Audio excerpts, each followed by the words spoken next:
Good afternoon. My name is Kyle Roberts, and I'm the Executive Director of the Congregational Library and Archives. Welcome to today's virtual roundtable on the recent volume, Gone for Good, Negotiating the Coming Wave of Church Property Transition. To begin, I want to acknowledge that the Congregational Library and Archives resides in what is now known as Boston, which is in the place of the Blue Hills, the homeland of the Massachusetts people, whose relationships and connections with the land continue to this day and into the future.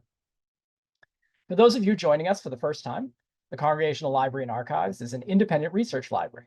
Established in 1853, the CLA's mission is to foster a deeper understanding of the spiritual, intellectual, cultural, and civic dimensions of the congregational story and its ongoing relevance in the 21st century. We do this through free access to our research library of 225,000 books, pamphlets, periodicals, and manuscripts, and our digital archive, which has more than 130,000 images, many drawn from our New England's Hidden Histories project. Throughout the year, we offer educational programs and research fellowships for students, scholars, churches, and anyone interested in congregationalism's influence on the American story. I hope you'll check out our website, congregationallibrary.org, find out more about what we do, and for news of upcoming events. As you're going to hear today, we're currently in a really important moment in American religious history. Thousands of church properties are being sold off or repurposed every year. And this, as you're going to see, is the culmination of trends decades in the making. I first read Gone for Good as part of a reading group sponsored by a church going through the legacy process. Based on that conversation, I knew that I wanted the Congregational Library to do a virtual program based on this important book. Today's speakers are authors of essays that folks in that reading group found particularly thought-provoking. So I was so glad that so many of them said yes. Quick word about format. I'm going to begin by introducing Mark Elsdon, who is the editor of the volume. And he's going to talk a little bit about the idea of the book and its overall message. Then he will introduce three of the contributors, each of whom will talk for a few minutes about their essays. As I said, we'll have plenty of time for question and answer with presenters following that. So please let me invite up Mark and introduce him. Mark Elsdon lives and works at the intersection of money and meaning. He is the author of We Aren't Broke, Uncovering Hidden Resources for Mission and Ministry, as well as being editor of Gone for Good, Negotiating the Coming Wave of Church Property Transition. Mark holds degrees from the University of California, Berkeley, Princeton Theological Seminary, and the University of Wisconsin School of Business. He's an ordained minister in the Presbyterian Church USA and serves as co-founder of Rooted Good and principal at Threshold Sacred Development. Mark lives in Madison, Wisconsin with his family. Thanks so much, Mark, for starting us off.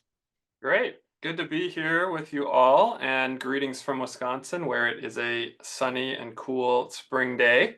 I'm really pleased to be here and to be joined by some of the contributors to our book. Before I go any further, I do want to just be clear that I am the editor of this book, and I am humbled, inspired, and grateful for the partnership of the folks on this call today, on this webinar today, and many others on this project. I'm going to open up with providing a little background on why I put this book together and what I hope may come of it in church and society, and then we'll hear from some of the authors. So here in a nutshell is the reason for this book. 20 years from now, there will be a lot fewer churches and church buildings in the United States than there are today. A lot. As Eileen Lindner explains in the opening chapter of the book, as many as 100,000 buildings and billions of dollars of church-owned property could be sold or repurposed throughout the United States in the next decade. That represents about a quarter to a third of church property in the country. If the actual number is even half of this estimate, big changes are coming. Who cares? Some may ask. Maybe not most of us on this particular webinar, but some may ask, who cares? And unless you are one of the rapidly declining number of people who still attend church regularly, you may not think it matters much if as many as 100,000 church buildings are gone in the future.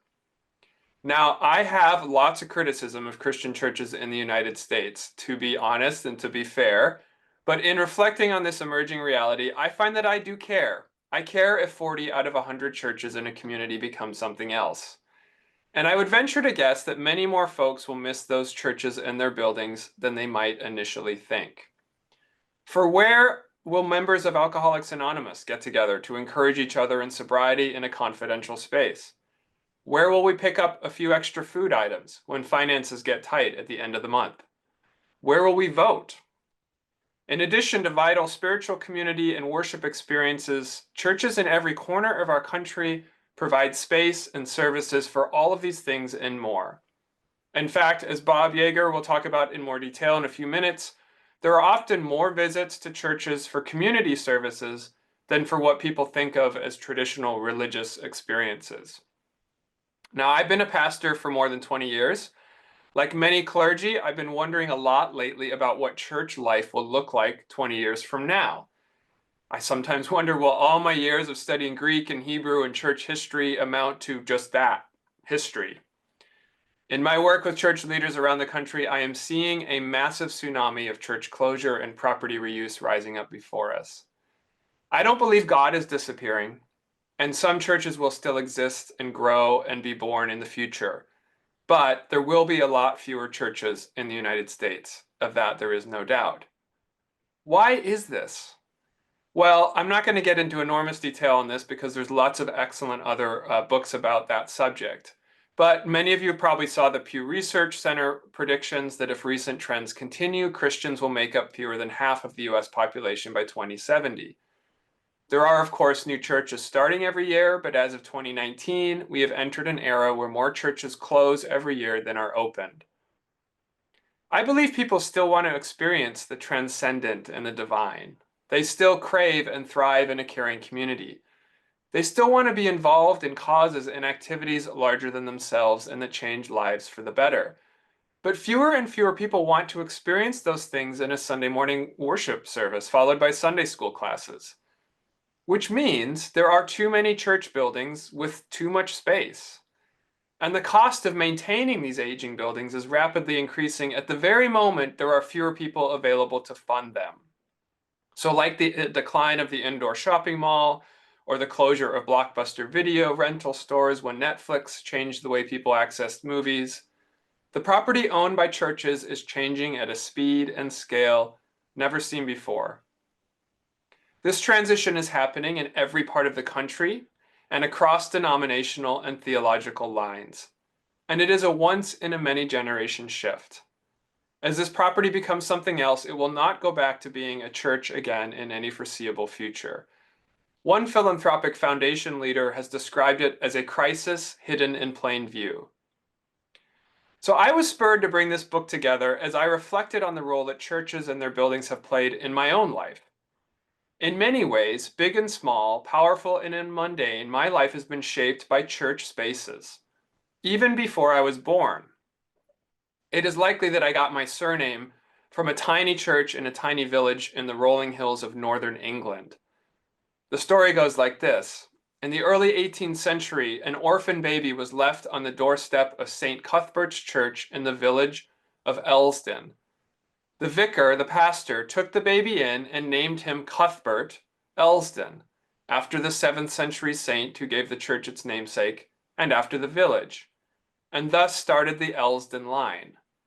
My family name was born out of grace in a moment of need on the steps of a church. A few hundred years later, my parents emigrated from that part of England to the United States. Knowing nobody, one of the first places they went to was church. One Sunday, they decided to make an invitation to new friends. Would you like to come over next Saturday night to share a joint? Their invitation was met with silence and awkward looks. My parents were confused by the lack of enthusiasm. Is it us, our accent? But after a few moments, it dawned on them, oh, no, not that kind of a joint of roast beef. Would you like to come over for dinner? Well, those friendships survived my parents' offer of drugs at church, and that congregation became a vital source of community for a young immigrant couple making a new life thousands of miles from home, much like many churches do for many people and have for many generations. I have a lot more stories like this. I avoided going on long runs with my high school track team by hiding in a church gymnasium and playing basketball instead. I learned about the role churches play in Taiwanese immigrant communities while in graduate school. I met my life partner at church. When I sit down to count, I've discovered that my life has been touched by literally hundreds of churches and their buildings. I don't want to look back 20 years from now and regret the huge loss of social fabric that churches provide. or have missed the opportunity to do new wonderful things with these properties. I don't want all of that beautiful church space that was built for community life to be replaced by privately owned condo buildings making money for already wealthy people, or to end up standing empty with a fence around it, while the stones crumble and community groups can't find anywhere to meet. A lot could be lost when churches are gone. But there's also an incredible opportunity for new life to emerge on church land and in church buildings. And this is what I spend most of my energy working on and focused on. I'm fortunate enough to witness new creative uses of church property happening all over the country through my work with Rooted Good. Rooted Good is a national nonprofit that helps churches and related institutions reimagine how their buildings and land may serve their neighborhood. As of early 2025, 200 churches of all kinds in 38 states have completed or engaged our Good Futures Accelerator course, a course that's designed to help them think about how to use their buildings and land for new forms of mission and ministry while generating revenue. Some congregations are building housing, sometimes for students, sometimes for seniors, sometimes for lower income neighbors who've been priced out of the market. Other churches are serving young entrepreneurs by converting education wings into small business incubator spaces. They're creating lawn care services, bike shops, childcare centers, music venues, and fair trade stores. Jennie will tell us a little bit about what some rural churches are experimenting with. One recently closed church near Portland, Oregon, was given away to a coalition of Native American groups so that they can build tiny homes for Indigenous women and children experiencing homelessness. The creativity and impact of churches rethinking their relationship with land, buildings, and money is really inspiring. We are at a crossroads. In the next 10 to 20 years, there will be a lot fewer church spaces holding traditional church activities. Of that, there is no doubt. But will these spaces be gone for good, forever? Or will new and beautiful expressions of faith community emerge for good? And so that is why I set about gathering a group of contributors to write essays for this book. Contributors who could reflect on many angles and aspects of this transition. They come at this question as sociologists, urban planners, developers, clergy, philanthropic leaders, theologians, and more.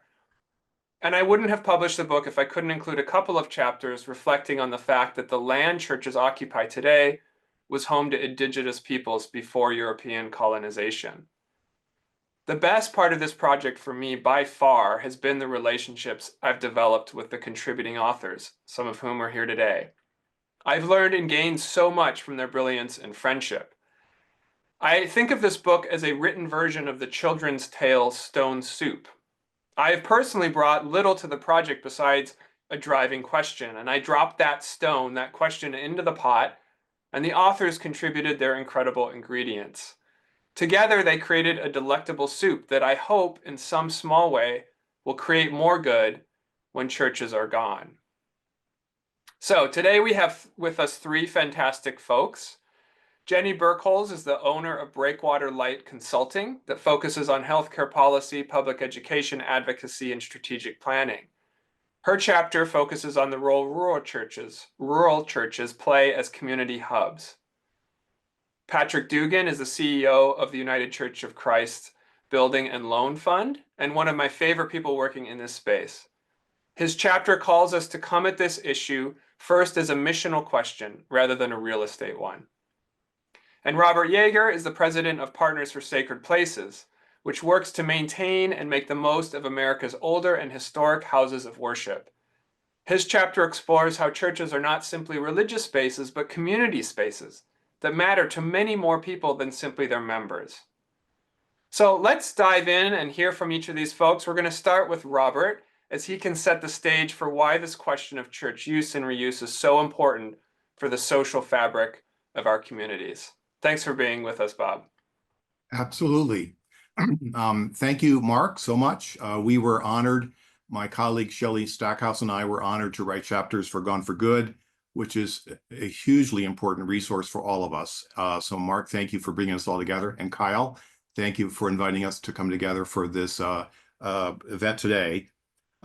So as Mark just said, I'm with Partners for Sacred Places, which is America's only national nonprofit working to help congregations with older buildings take good care of them, manage them, fund them, use them fully, share them, and also articulate their value to the larger community. Our single biggest program is something called the National Fund for Sacred Places. It may be something you'd want to note because it provides major capital grants and other services to probably about 40 or so sacred places each year now. So that's one of many programs that we offer. So we're just delighted to be here today. And so thank you. So let's dive into what the halo effect means. It kind of started with a board meeting in the mid-1990s. I go back that far. And I remember our treasurer asking the question, do we know much about what happens in our churches during the week, or our synagogues or our temples? Not on a Friday, Saturday, Sunday when worship happens, but how about on a Tuesday or a Wednesday or a Thursday? And we began to ask around to find out, how are these buildings used? Who benefits? What does it cost for a congregation to share space? How does that contribute to the community's life and health and welfare? And what we learned is no one knew. Seminaries did not know, religious studies programs did not know. I'm a preservationist in background, preservation and architecture programs did not know. So we partnered with the University of Pennsylvania School of Social Work at the time to conduct the first study, which led ultimately to the halo effect, which I'll tell you more about. But that first study that was published in 1998 established one really important fact. Mark alluded to it a moment ago, which is that about 4 out of 5 of the people benefiting from programs housed in the sacred place are not members. About 81%, this is back in 1998, 81% of beneficiaries were not members of the congregation, which begins to say immediately that our sacred places are civic places. They're community centers. They're places that benefit all of us, not just for Methodists or Lutherans or Episcopalians or Catholics or the Jewish community, but they serve us all. And that was brand new information for all of us, and it really began to impact national thinking and national policy. But over the course of the next 15 years, we began to realize there's a larger pattern of benefits and investments that sacred places and congregations make to their communities. And we began to think of it as the halo effect. It's a nice play on words. You can picture a church or a synagogue or a temple on the map at a certain place, and you can almost picture radiating circles or halos of influence in that community. So yes, part of it is sharing space, opening up the building to serve communities at much less than what it costs that congregation to maintain that space. But it also includes hiring local workers, spending the congregation's budget in the community, encouraging people to come to events and to programs at the church or synagogue when they spend money. It includes incubating small businesses or small nonprofits. It includes an impact on people's lives.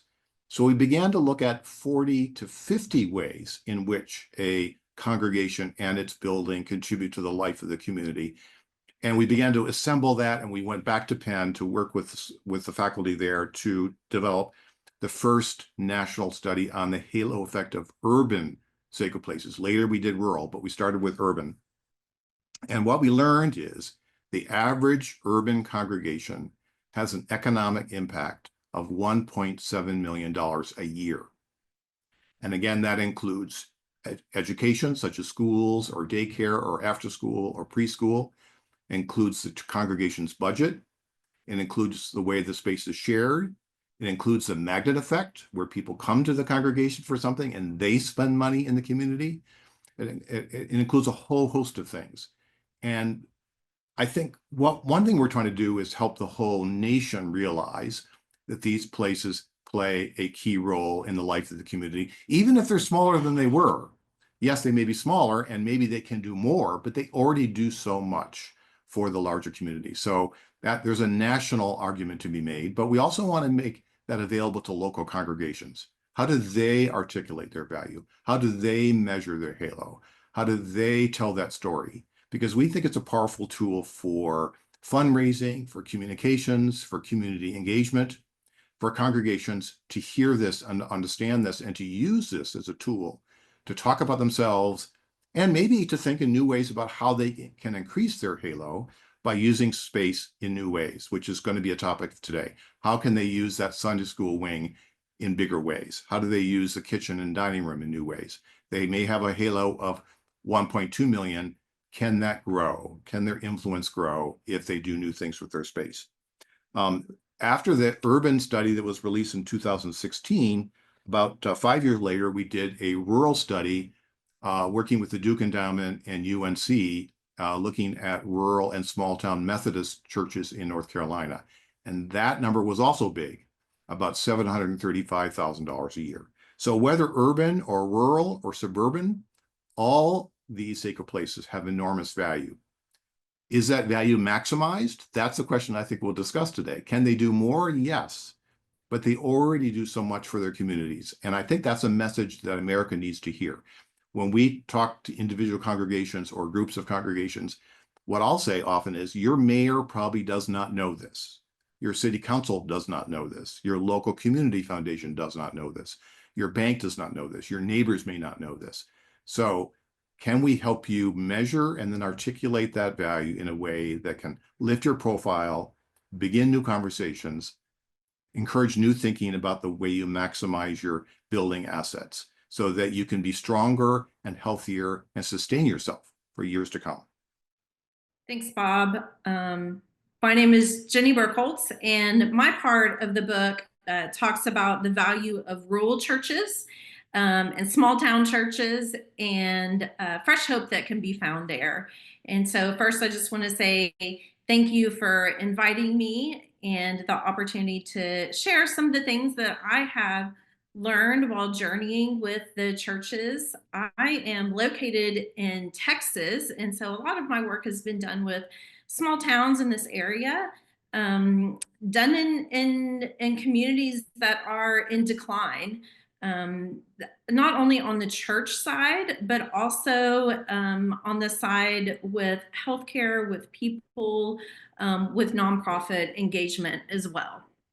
And so my particular chapter really begins with the historical roots of churches in our rural communities. And our rural areas really used to be a vibrant part of our country.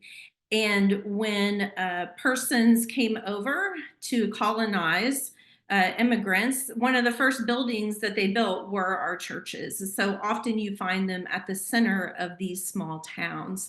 And that's the story that I started with at my church, was my father's experience growing up in a very, very small town where the Catholic Church was the center of everything. And just the experience that he had growing up in that, and the sense of community.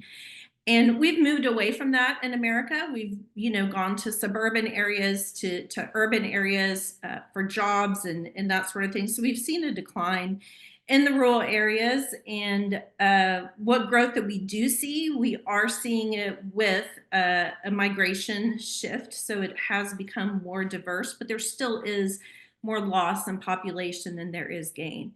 What is important to note when you're looking at the use of spaces in rural areas is what is happening in these rural areas. And as a public health person, as a person who's engaged in a lot of this, what I see is that these are areas with severe health issues and challenges, some of our largest challenges that America faces. They have an overall decrease in life expectancy. Deaths of despair are higher in our rural areas. Just the rapid unraveling of the social fabric, not only from the COVID fallout, but also now political environment, which has just really caused this isolation, vulnerability, that has driven a lot of different things happening in these communities. They have news deserts, which has led to even more isolation, food deserts. Along with this migration of people, you have your hospitals that have closed, you've had grocery stores that have closed, You've had economic opportunities that have closed. So when you look at it, you're like, wow, what has happened? When you talk to these churches, they feel that. They say the young, we really yearn, when they think of the future of their church, they yearn for young people. And when you talk to them, you say the young people aren't going to come. There's not young people here. But y'all are strong, and let's look at what is here. And those conversations are the types of things that we have. So my book really talks about what can you do, and what is the unique things that rural churches can do. And would like to talk about, it starts with your mindset as a rural community church. And are you really just trying to put young people in your church? Are you trying to put butts in the pews, as we like to say? And are you really doing this for good rather than for financial interests? Because we always say, or what I like to say, is that the money will follow.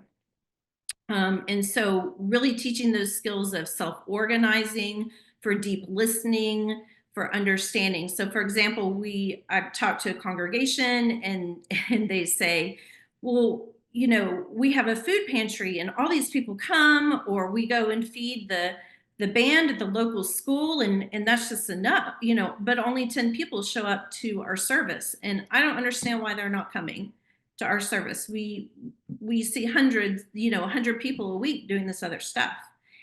And so it's changing that mindset of your church is not just who shows up, and that expectation needs to be different.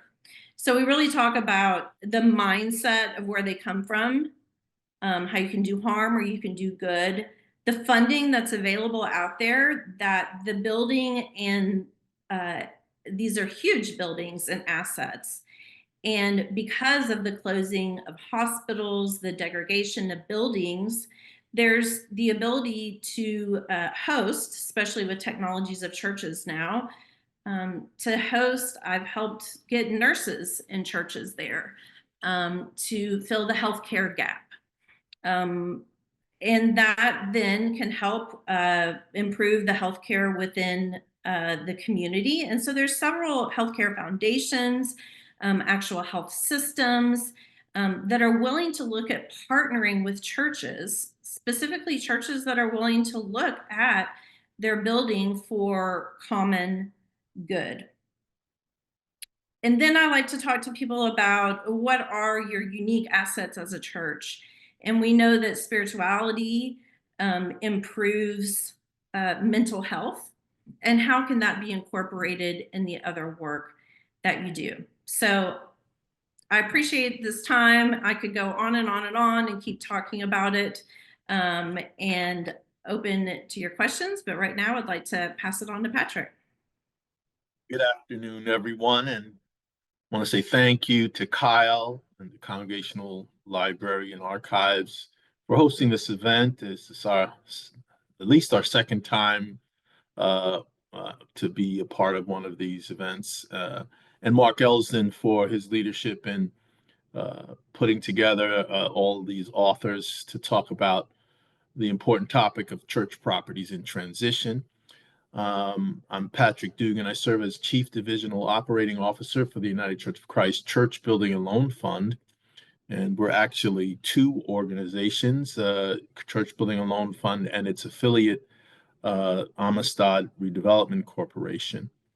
And we exist to transform communities through strategic real estate investments and empowering faith leaders and organizations.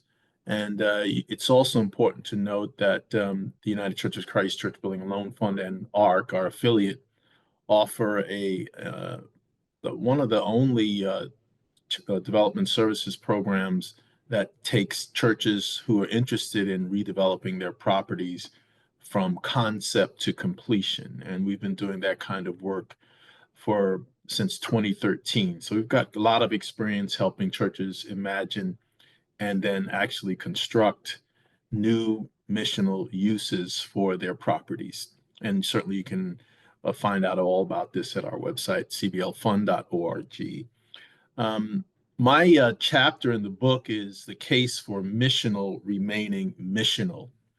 And essentially what we argue is that a church that has generated the value that Bob talks about in the halo effect, we often refer to that, not in all the ways that it generates value. In fact, that this halo effect is appropriately named because it's not only the services and ways that folks are able to access opportunities and help from the church, but it's also the spiritual and religious impact of an institution in the community, some of them for 300 years, even 400 years, but many for 10, 20, 30, 50 years and under 100 years. This is about mission impact. And when we talk about mission, we're not talking about what missionaries do. We're talking about more like the mission of an organization in the way that nonprofits speak about a mission statement, the thing that is your why. We believe that at the Church Building Loan Fund, that the highest and best use of repurposing church property is to have a missional purpose, even if it's not religious. In other words, we have impacts that we talk about in the United Church of Christ and other denominations and non-denominational churches.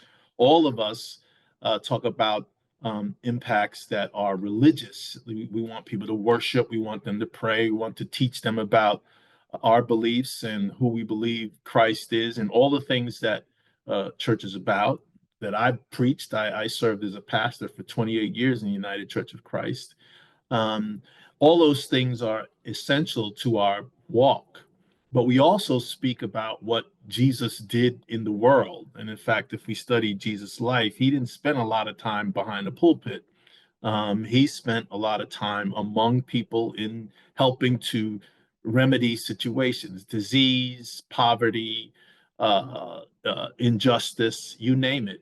And we argue in our theology that part of our church, that non-religious, if you say, part of the non-worship part of the church, is very much part of our faith, and in fact, perhaps makes up the majority of what God is concerned about in our faith, advancing the mission of the church among those outside of our community.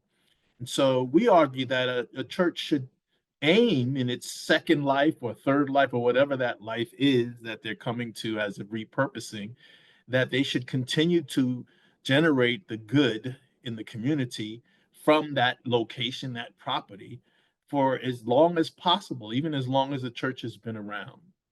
Not everybody agrees with that, obviously, but we believe that that's an essential function.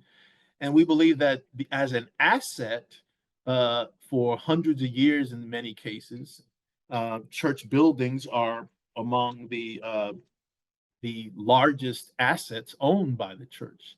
And our assets should continue to generate the positive elements of our faith in the community.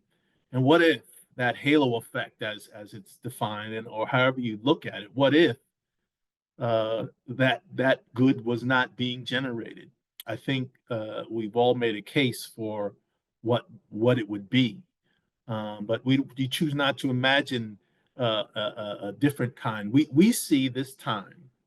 We agree with Phyllis Tickle that we are in a huge transition, an epochal transition that will bring about a new kind of church. And I think part of our work as those who are tarrying until he comes, as the saying goes, is to be about that work of making the church into a new thing.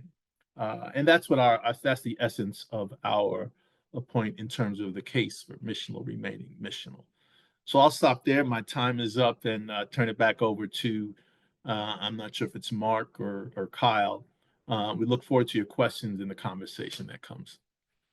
That was fantastic. Thank you, everyone, for these really kind of thoughtful reflections on your very rich chapters. And I want to encourage everybody to go out and get a copy of this. I've got questions, plenty of questions, of course. I've been just so excited to get you all together in one place.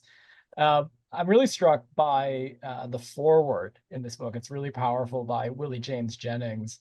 And, he talks about kind of a dilemma that we face as Christians, and that it's this kind of sense that we fail to think about our life in a place, or how we think spatially about our faith. And I'm curious, as each of you work with faith-based communities, how many start at a place when seeing the property they own and the spaces they exist as assets, and what do you do when they see it as an albatross or a burden? I think that might be part of the challenge for folks as they're thinking about, we used to have 800 people worship 40 years ago, and now we have 80 or 18. How do you start to kind of, I guess, reorient people to thinking about why the property is a good thing, and not, in fact, and ultimately a harbinger or something weighing them down?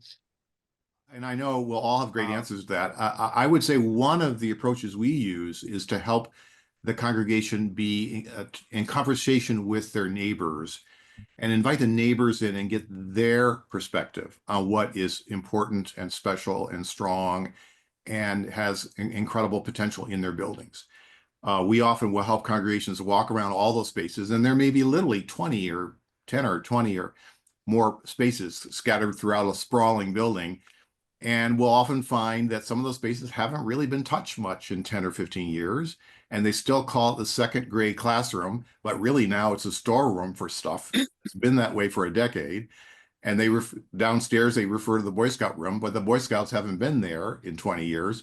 So, and they need to really clear out and rethink and reimagine space, and invite their neighbors in, who often can point out what is remarkable and has a lot of possibilities, and be in conversation about that, and invite the community to work with the congregation to bring those spaces alive again.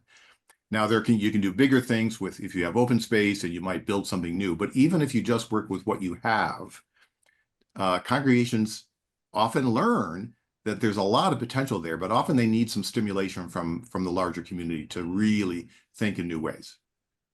If I were to do a poll to churches to ask that question, I'd probably be more accurate, but my guesstimate is 70% of churches that we interact with feel like their building is an albatross. A lot of folks will say, I've heard this, I don't hear it much now, but I've heard this often: we don't need buildings, churches don't need buildings. And I go, well, tell that to the churches we have in Alaska in the winter. And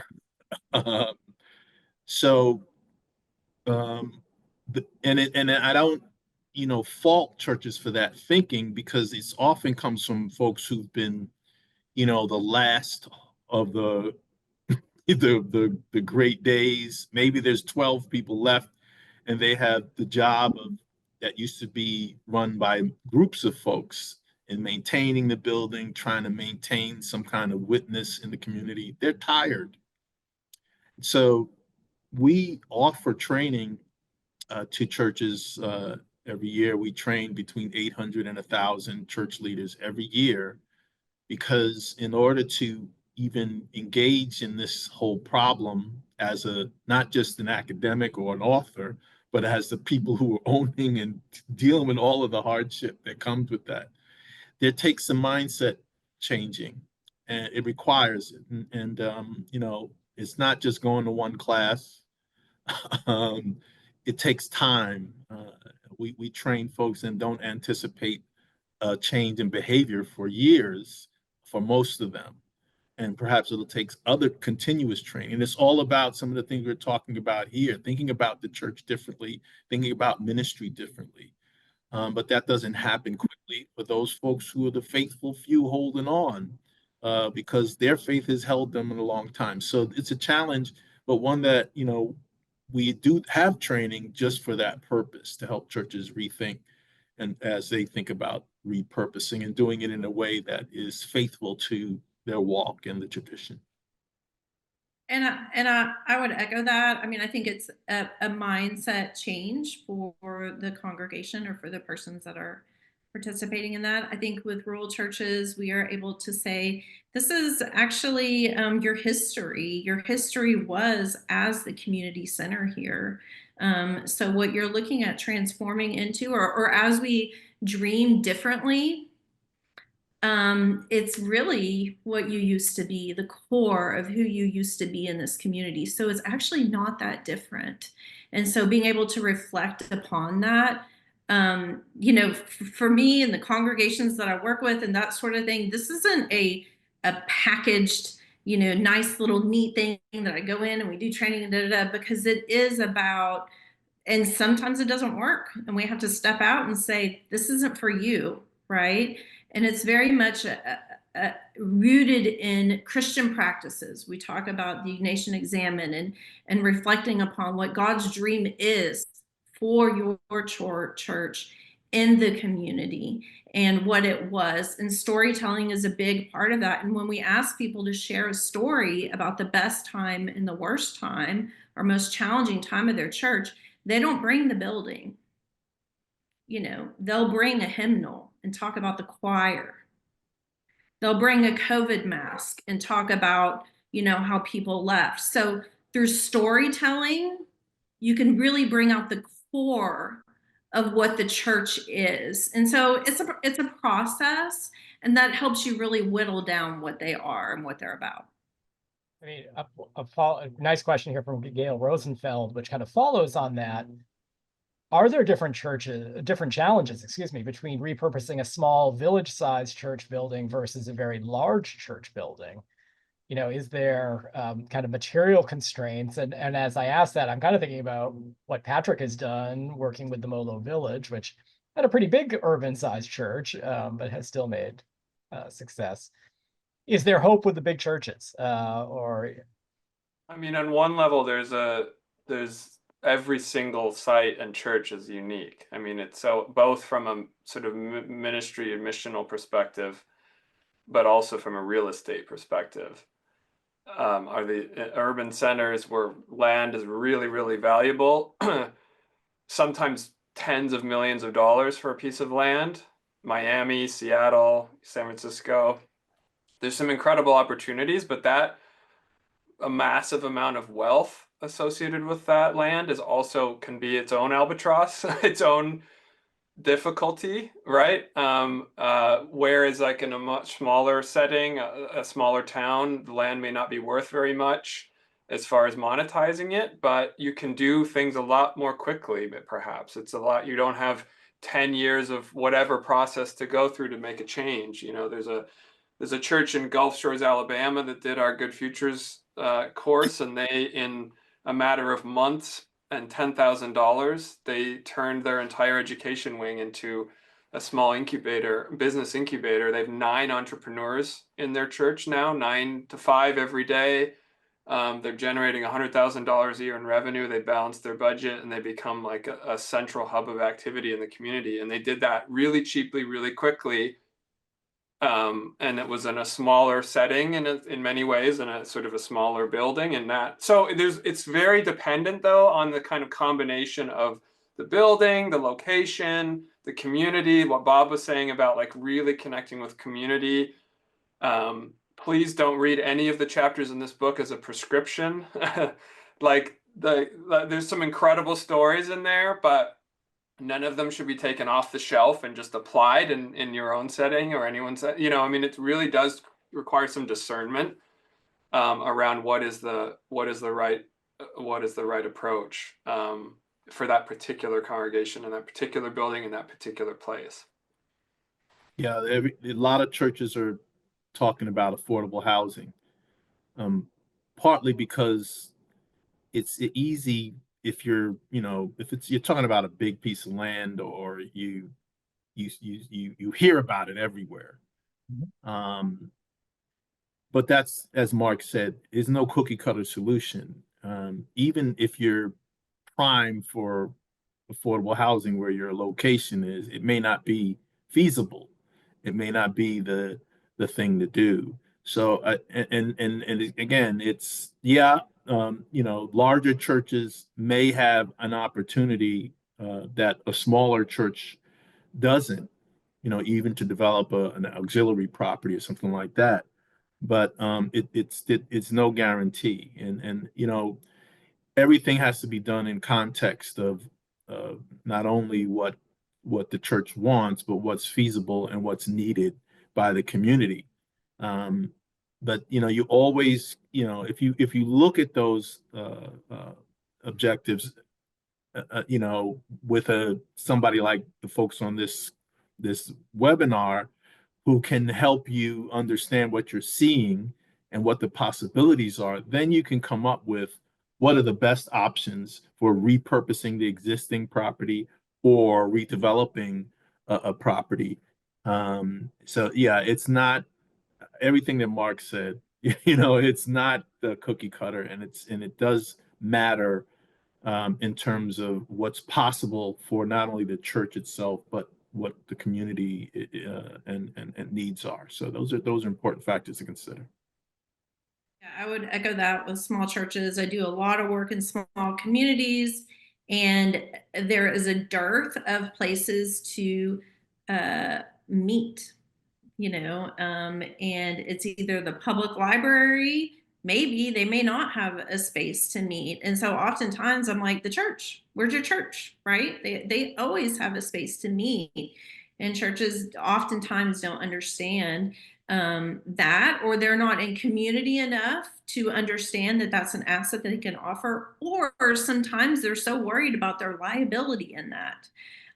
Or I have churches that have playgrounds and they actually lock them up because they're worried about the liability, you know, and they're beautiful playgrounds. And so I think oftentimes we're our own barrier to what we can do in the community. And that's why I say a lot of it is just talking, listening, understanding our own mindset and our own barrier. But there are opportunities abound for any size of church.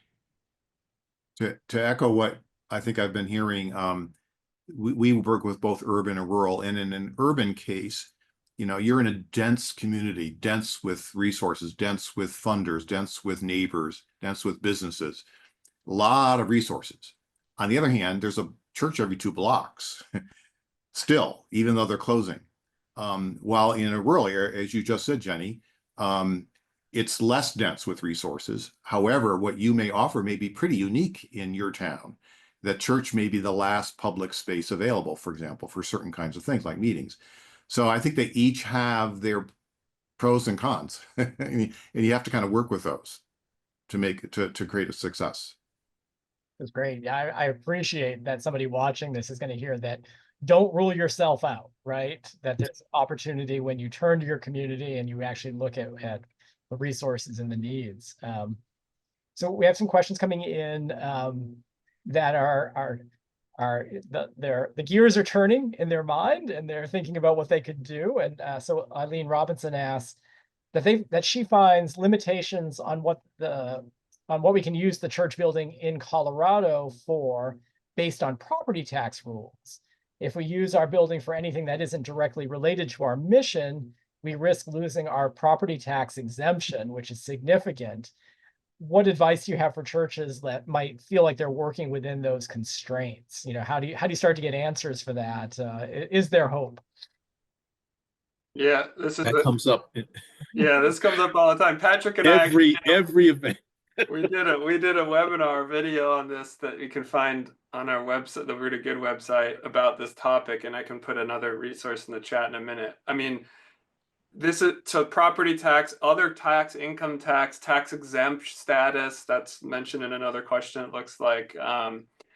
Those are all really important questions. They require legal and tax advice for sure. I think the bottom line message is don't let that stop you doing something, because usually there's a way to figure that stuff out.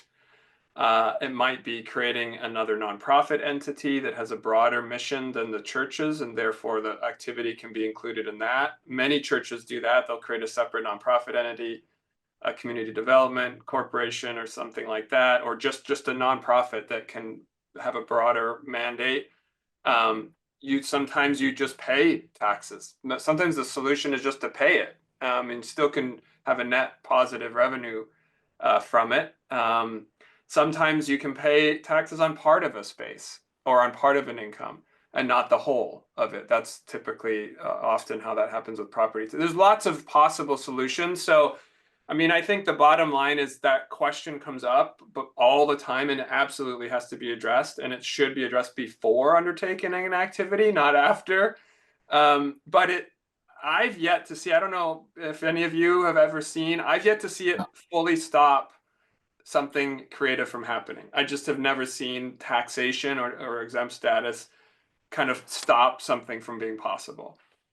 You know, the churches assume when doing other things that they're going to be wildly successful, because that's the only time you're going to have a tax problem is if your revenue from that activity is so large that it triggers taxes.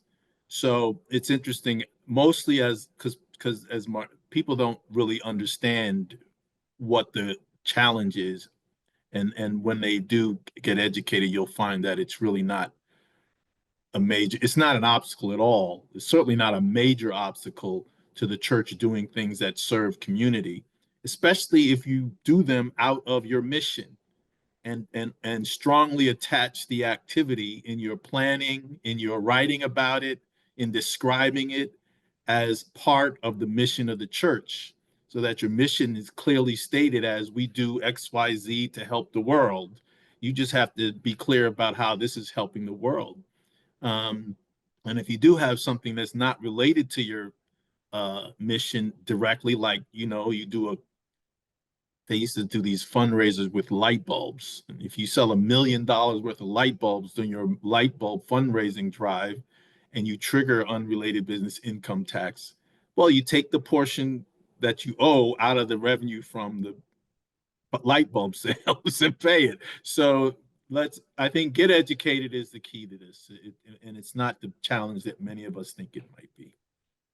I would add one quick thing. Mark, I'm glad you mentioned the idea of a separate nonprofit. You know, we talk about that a lot because a separate nonprofit, a secular nonprofit, can help with managing the building or running the building. And another advantage is it can help raise money for your investments in your building, because if it's a secular entity, it might be easier to attract foundation grants and money from outside your faith tradition, who really, they don't want to really get too entangled in your religious work, but they love what you're trying to do with your building. And so we have a lot of good examples of that kind of secular separate nonprofit. Of course, it's got to work in tandem with the congregation, and you have to think carefully about the bylaws and purpose and board. So we talk a lot about that a lot, but I think considering having that, you know, working side by side with you, a separate nonprofit, is something you might want to consider. That's a great point, Bob. Or even sort of government money, city money. I'm working on a project here in Madison through my threshold development company, and the city of Madison is going to be making a fairly significant grant to a church that is turning its building into a community center with the church. We're rebuilding its building as a community center with the church as the anchor tenant, but there's a secular nonprofit that's sort of overseeing the whole of the project. And because of that, the city can give money to it as well. Right. Yeah. And so you're right. There's lots of good reasons to do that. I mean, it does require, again, we very much encourage legal help, and not just legal help that's like a member of your congregation, but purchasing legal help that's a particular expert in that particular field. But it's well worth that effort and cost. I would also add that I think what y'all there are foundations that are very specific about wanting to stay non-secular. There are other health foundations and that sort of thing that recognize the role of spirituality in health. And so seeking those out are beneficial to churches and faith communities. They are out there, they are available, and that's a really great way to align your mission and the use of your building for that. because there's more and more research out there on the link of spirituality and health and belonging and that sort of thing. It just takes some, some research and some looking at, but there is that opportunity. Wonderful comment here from Suzanne Veal, who says, "Thank you for covering this timely topic. We're first church congregational, approaching our 300th anniversary in Rochester, New Hampshire. We need to measure our halo effect in the community, and we need to continue to reimagine our space. We're on this path already, but I appreciate the new ideas you've given us today. Can't wait to read the book." So, I don't know, Patrick, you're embedded in the UCC. We work close. Should we be sending a copy of this to every congregation today? I mean, how much is this a book for active congregations as much as it is for folks really thinking about a property transition? I would say, yeah. I mean, you should pay for it though. It's worth the $15 or whatever it is. But I think it's because it has, I mean, I've learned a lot about rural churches reading Jennie's chapter. And I had the opportunity to meet with her and see her and talk with her in person. And these are a lot of these folks are doing great work in this space. So I would advise it's worth reading, even if you just want to understand from various perspectives what's going on out there. This is a huge transition. It's unlike anything before in our history in terms of churches in the United States of America. And I think it behooves us to be educated about where our individual congregations fit in this.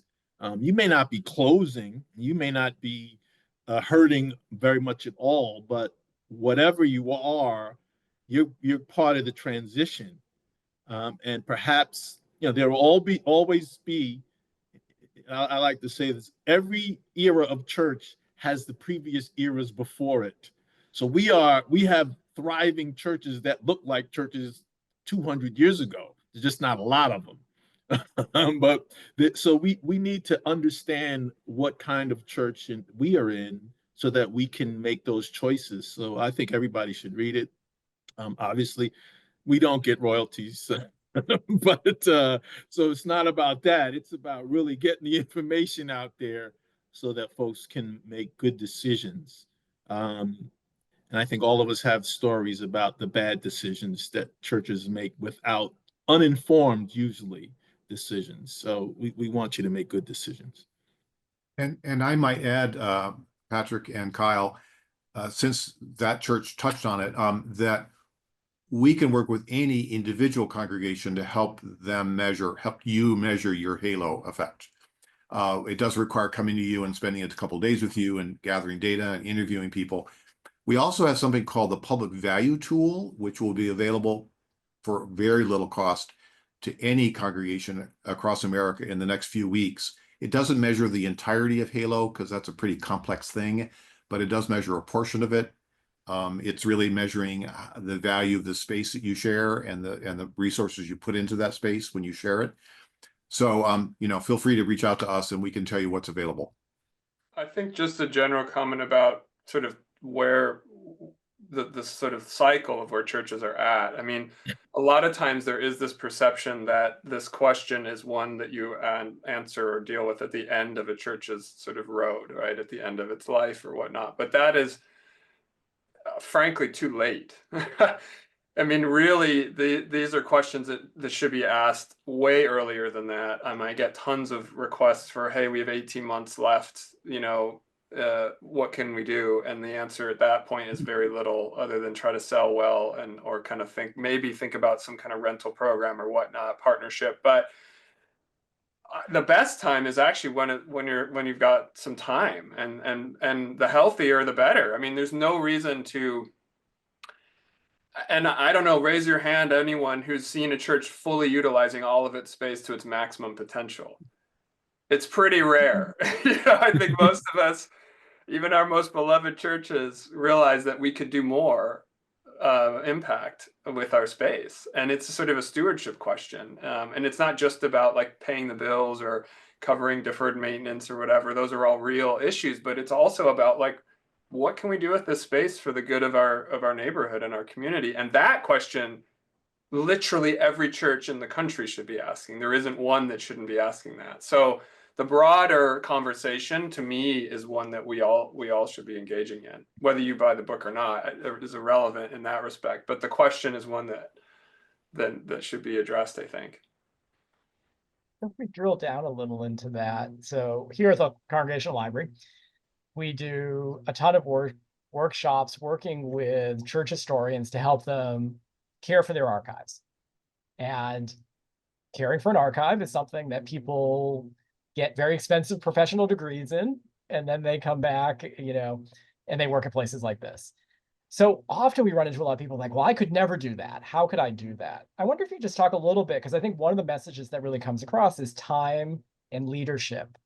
Who can do this work? If you're going to give a pep talk to a group of, 18 people, they're like, well, I'm not an accountant, or I'm not an urban planner. What do you say to them? Who can do this work, and how would you maybe build a team in your church that could effectively think about its halo effect, think about its spaces, think missionally? Any advice?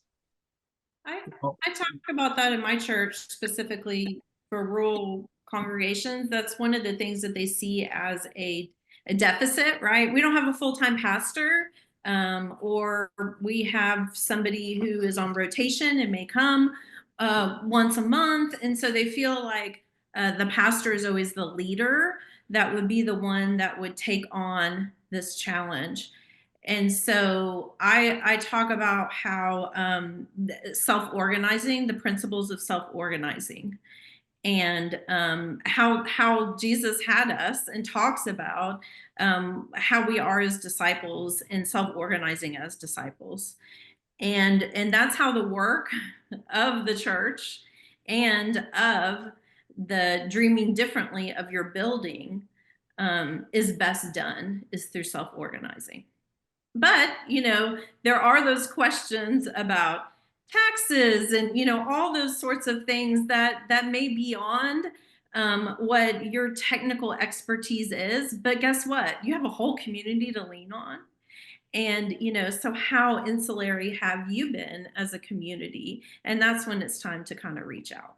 But that's my experience with self-organizing. And man, we have such roots in that in our rural community, from barn raising to barbecue fundraisers for people's healthcare. And so just digging into that and knowing that we have those strengths and abilities.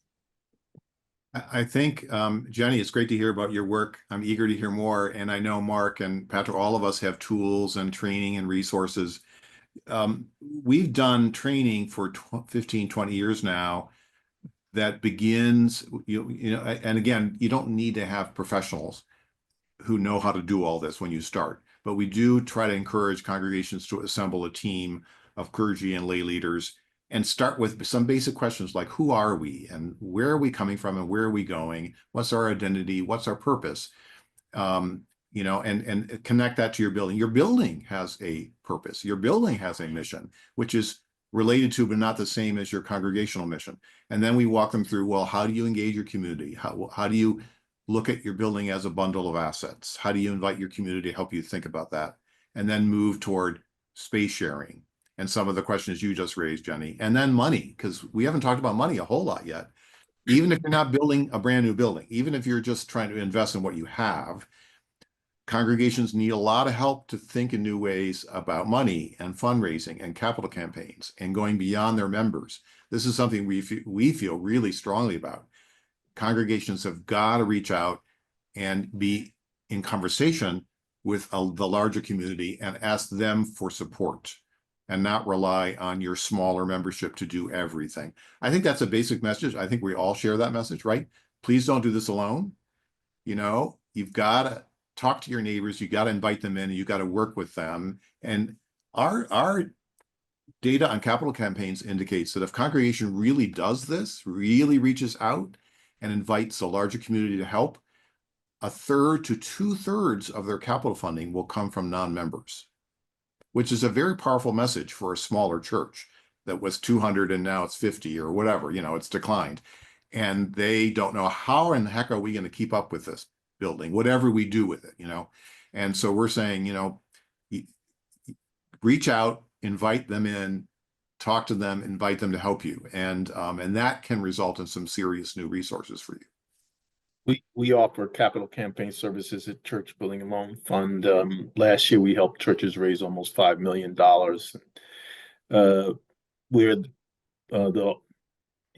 So we have that available to churches, and just call us and we can help you raise the capital you need. But I'll also say, there's a exercise that I dare churches to do, is to get a committee or an individual within the congregation to look at your usage. Like, when do you actually use the church building? Block those times out on a weekly calendar, and then identify some other blocks of time that are available, and then make that committee or group responsible for seeking folks to use the space in ways. Some of them might be paid, some of them could be free.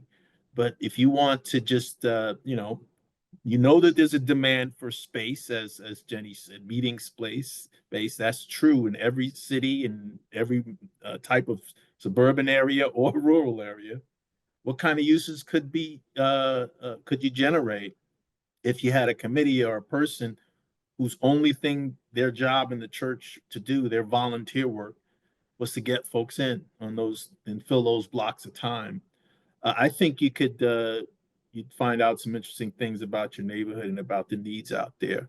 And that doesn't cost you anything, right? It's just that it might be a couple of meetings, but I think there are ways that to get going that sometimes we can generate ourselves, and we're here to help. All of us are here to help with the resources you need, information, and not everything costs money. A lot of it is just information we can share, but certainly we have those resources available to you if you ask. I just can't emphasize enough being a good neighbor in your community, because I can tell you a tale of two churches in a community. One church wants to nail a peg into a hole, and so they are going to, they're the ones that are trying to ban books at libraries. They're going to generate revenue by trying to close their public schools to get vouchers here in Texas. I mean, it's just kind of a whole thing. They're trying to do things that go against the grain of the community that they live in. And so it's causing adversary, right? But the other church, on the other hand, is saying, we know people aren't coming in, so we're going to them. We're going to do an adult show and tell. We're going to do a big garden out here and just say, everybody come here and come garden. And just an open, different feeling about things, right? And so it's about, what type of neighbor are you going to be? Are you listening more than you're talking? And that's what sets the tone for what is possible for your church. Wonderful answers. Before we wrap up, Mark, you had mentioned in your intro about the way in which the book wants to think about relationship to Indigenous communities. And I will say that in the book group that I was part of, that was something that really struck with this community up on the North Shore of Boston. They hadn't thought about it at all. But we think that many of our community, many of our churches are often kind of the first buildings put into certain places, right? And they're coming at times where understanding who owns what is, as we know historically, a subject of misunderstanding, to be polite. I wonder if you might just talk a little bit, Mark, about some of the arguments or some of the essays in here that you thought were really powerful, that as people start to dig in, you direct them to look at. Yeah, so I mean, just to peek behind the veil, when we all got together, all of the authors, we got together a few years ago when we were in the middle of doing this book.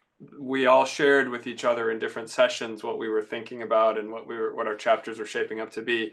That section where we addressed those two chapters on Indigenous land, also extremely intense for us, even those of us working in this space. And it's a really powerful, important, difficult, complicated thing to explore, because the reality is every church in America essentially is on, unless there are still an Indigenous church, is on land that was at some point stolen. And so for me, it was really important that I'm a huge believer in the possibility of social enterprise and the possibility of using church land in new ways, and also of actually generating revenue with that land, and of kind of growing the value, financial value of that land. I really think that's important. I think it's exciting, but I do not think we can do that without recognizing that we're monetizing and creating wealth off of land that was taken to begin with, is the bottom line. And so what you do with that in your exact own situation, it's really it's a question for, between you and God, and and I mean, it's a difficult one. It's a discipleship question. It's the question of justice. I appreciated you opened up this time with a land acknowledgement. That's a great start, although one of the authors in the book specifically says that's not enough. And we do land acknowledgements at some of the organizations I'm a part of, and they're important, but are they enough, right? What is enough, and what is the responsibility that we have? And I guess I'll just finish by saying that sometimes I come across churches and groups of church leaders that are really struggling to figure out what to do with the future of their space, of their land. They may be thinking about moving, they may be thinking about closing, they may be thinking about selling. They may be thinking about redoing some big property development. And I sometimes say, before any of that, why don't you just think about, at least consider, just giving the land back? Just put that on the table. Why not? Like, if you don't, if you're not going to use it, if you don't know what you're using it for, if you don't have a clear sense of how it connects to your community, just give it back. I mean, if someone wants it, don't force it back, but give it back if someone wants it, right? Which of course has to be done in genuine relationship with the peoples of that area, the native peoples of that area. But that's a fascinating question to consider, and at least put on the table before turning into a $50 million housing development or whatever else you're going to do, right? I mean, so that's really, I think, what it was for me. Was I have no simple answers on that one. I think if any of the things that's most complicated, ethically, theologically, all of that, practically, this is probably one of them. But I don't think we should move forward on this land use question without that being in the mix, I guess, is the bottom line. Wonderfully said. Yeah, thank you so much for sharing that. And just thank you all so much for doing this work. I think that this book really was and is eye-opening for communities that have always thought in one way. And it's a book brimming with hope, at a time where people are looking for hope. So thank you. And for everybody out there, we look forward to seeing you at a future Congregational Library program. Take care. Thank you. Thank you. Thank you.